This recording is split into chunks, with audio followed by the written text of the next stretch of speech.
Hello and welcome to the Small Business Briefing. I'm Brian Kelly, CEO of the Small Business Association of Michigan. Good afternoon. Thanks for joining us today. I'm Sarah Miller, Vice President of Marketing and Strategic Communications. We appreciate you tuning in. We have a special guest joining us today, Katie Ware from Blue Cross Blue Shield of Michigan. Yeah, and we've actually got a really exciting topic to talk about, or potentially very impactful for your employees who have Blue Cross plans. So just as a reminder, SBAM, one of our longest and most important external relationships that we have here is with Blue Cross Blue Shield of Michigan. So we're very proud of the SBAM Blue Cross plans that are out there, and it's really a huge portfolio of small businesses who take advantage of those benefits. But they're always doing new and innovative things, and we just want to make sure you know about all of them and that you're equipped to take advantage of them and share that with your team that these things are available. So as Sarah had mentioned, Katie Ware has joined us with Blue Cross and Blue Shield of Michigan, and Katie's going to talk about this about teledoc services, which actually we've talked about in this briefing before, but there are primary care services that are available now, just launching on the first of the year, 2024. So kind of late breaking news, if you will. So, Katie, thank you for joining us. So I wanted you to just tell us first, virtual primary care, the offering that is now available. What is it? Yeah, thanks for having us, Brian. And that's a great question for us to start with and lay the land. As you had mentioned, we're really excited to announce that Blue Cross Blue Shield of Michigan just launched virtual primary care for our PPO populations on January 1st of this year.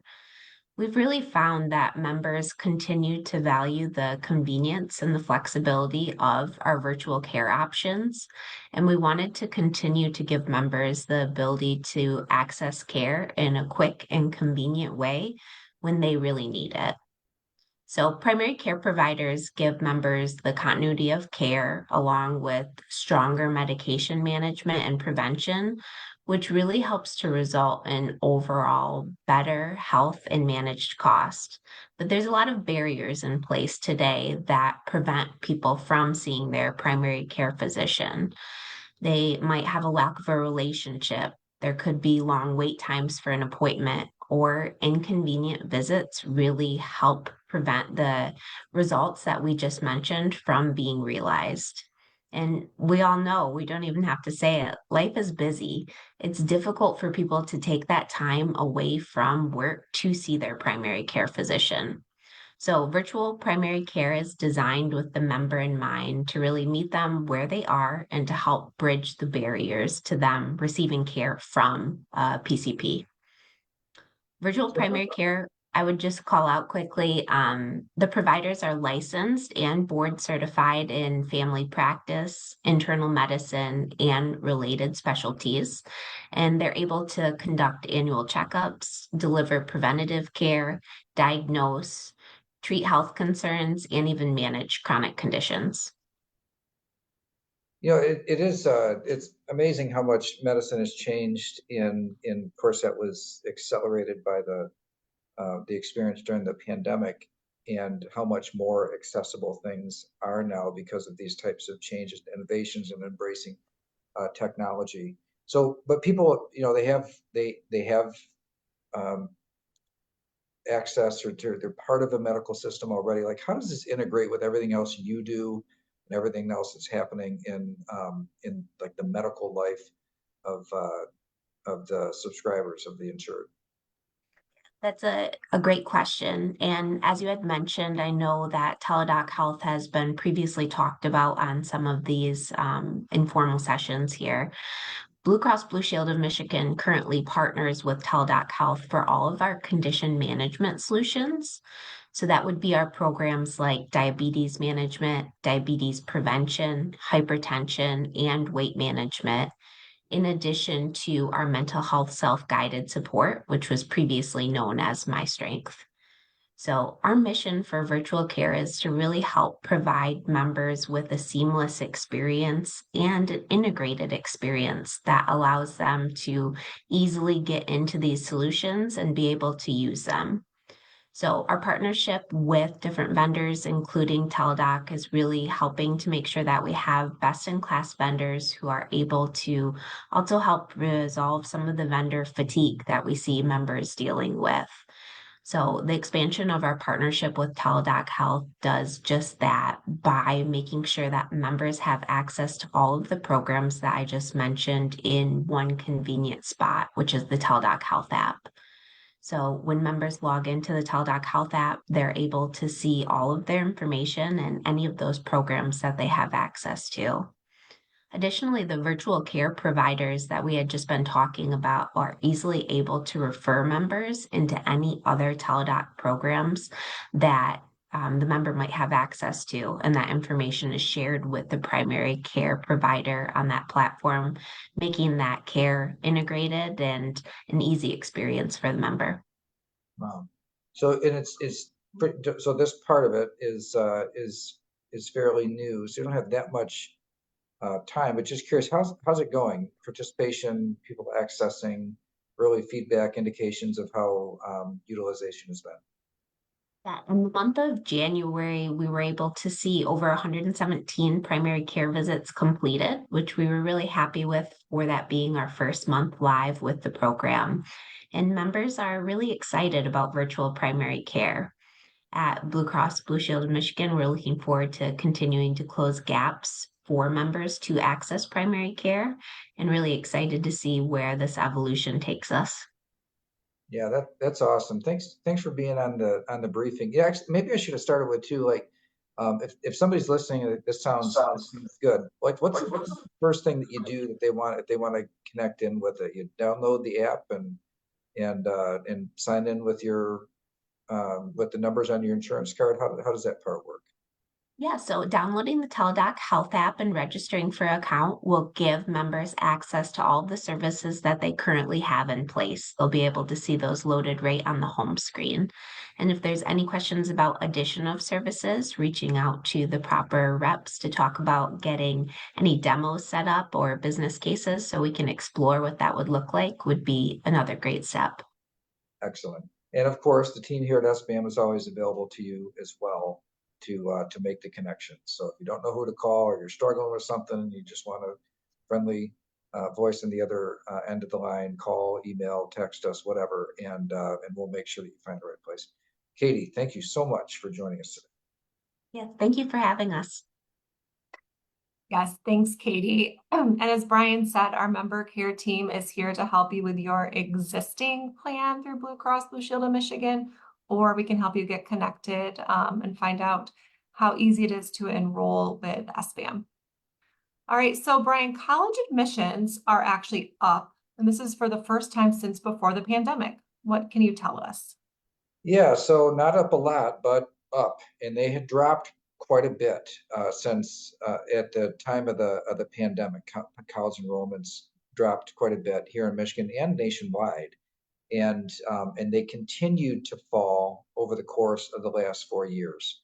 And but finally, as we see enrollment coming in nationwide for last fall, the enrollment was up slightly, so to 53.7% of the class of 2023 enrolled in college.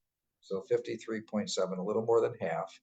That was up from the previous year of 52.8%. So it's a small increase, but an increase, and that's a difference. A higher proportion of people going to college is pretty important. Also, I'll note that there was kind of an interesting. There's been an interesting series of reports that colleges and universities are going back to standardized testing as a condition of admissions. We talked a little bit about this before.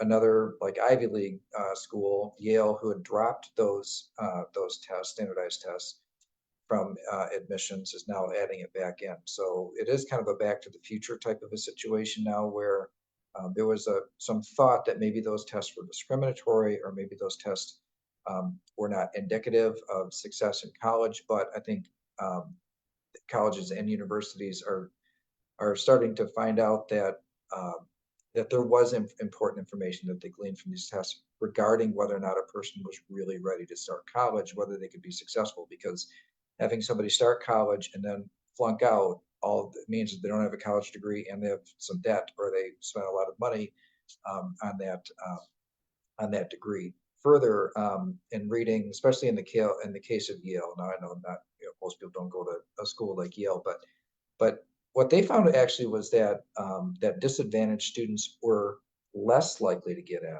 when they dropped the test. That's an interesting finding. That was the exact opposite reason why they dropped the test in the first place.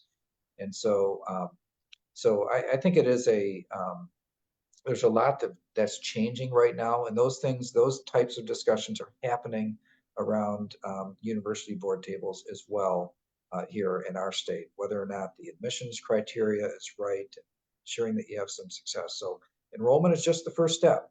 It's good to have enrollment kind of turning around and more people pursuing education after high school, but completion of after enrollment is of course chiefly important in terms of whether or not it's worth it. So maybe a glimmer of a turnaround here and a trend that had looked pretty bleak over the last couple of years.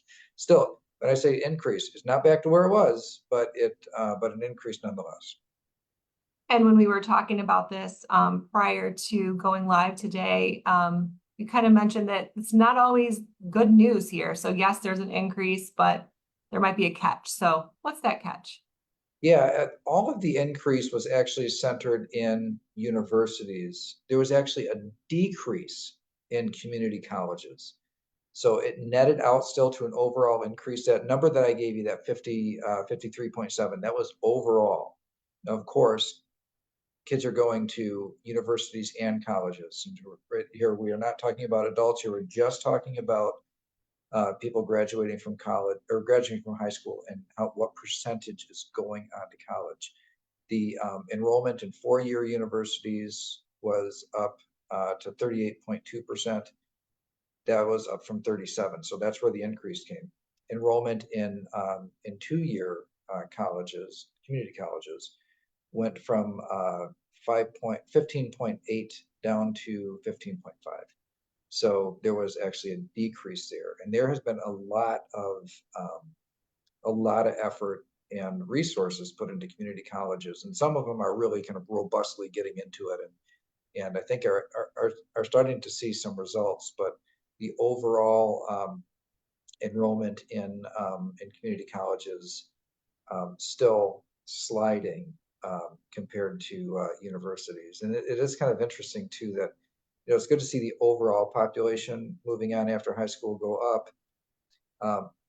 Good chances are, though, that as many universities that are now lowering the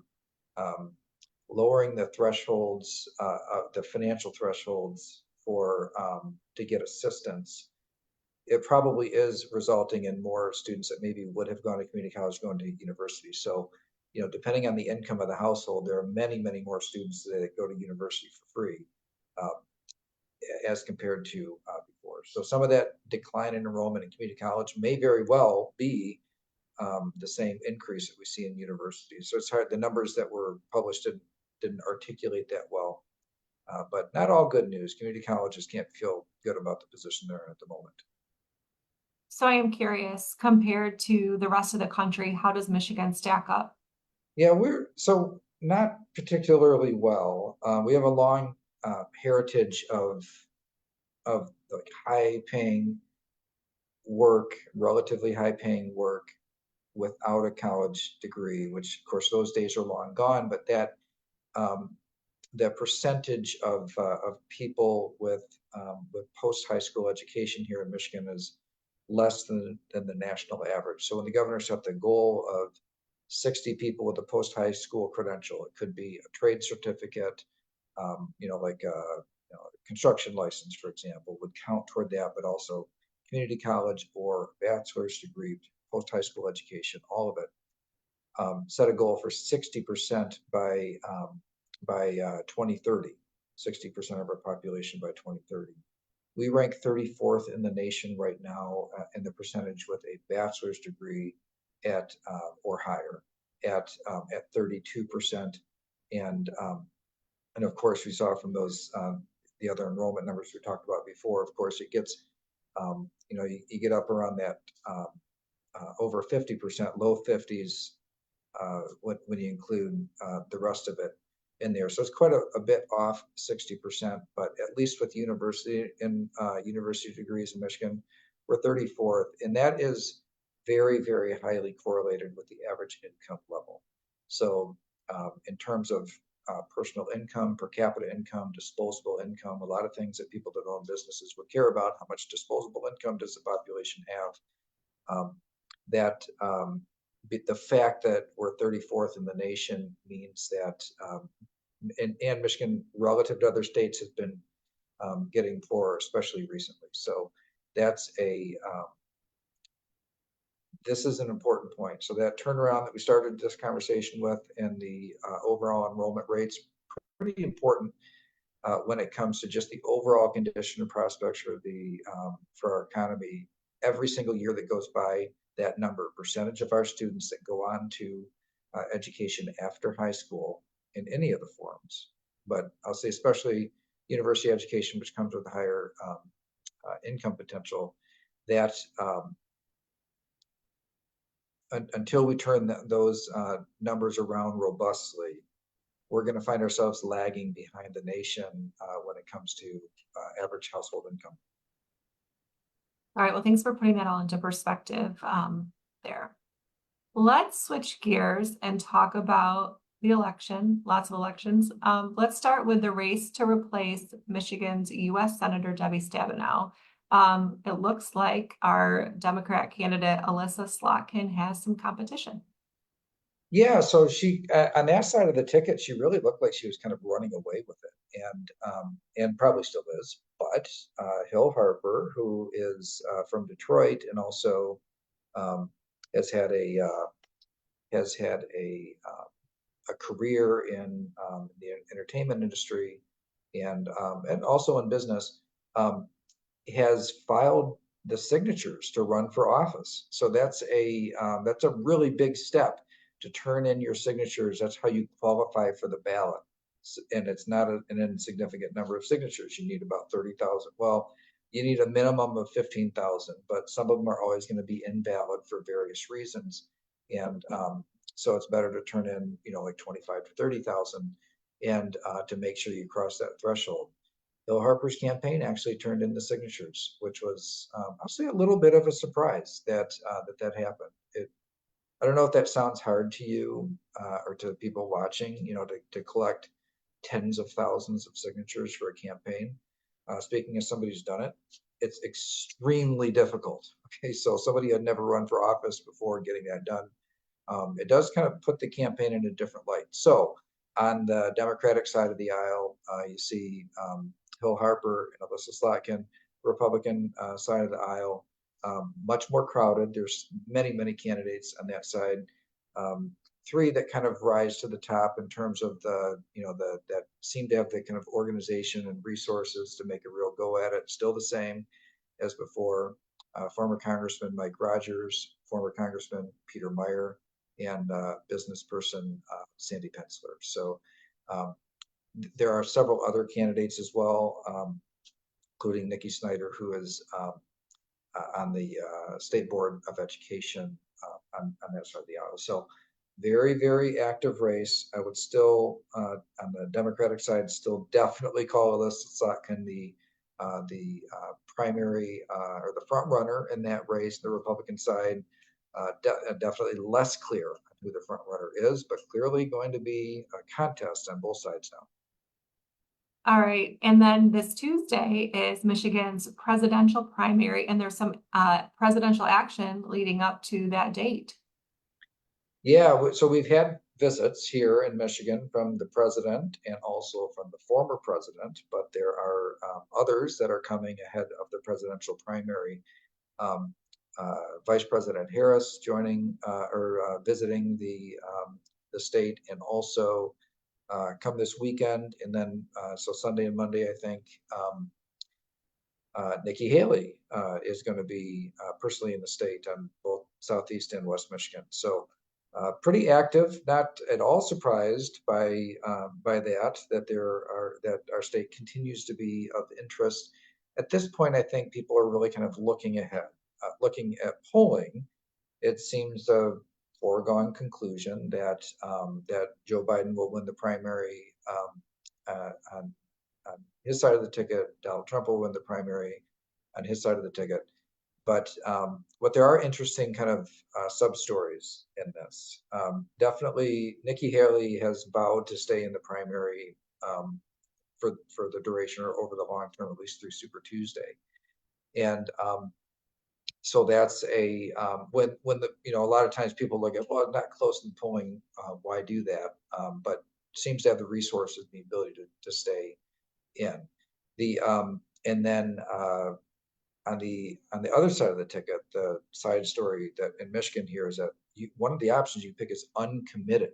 Uncommitted is an option, and there is a growing chorus of people on the Democratic side of the aisle who have been promoting this idea of voting uncommitted, and over the controversy and disagreements on the U.S. handling of the war between the Israelis and the Palestinians. So that's a really complex and highly volatile issue within this primary for the president.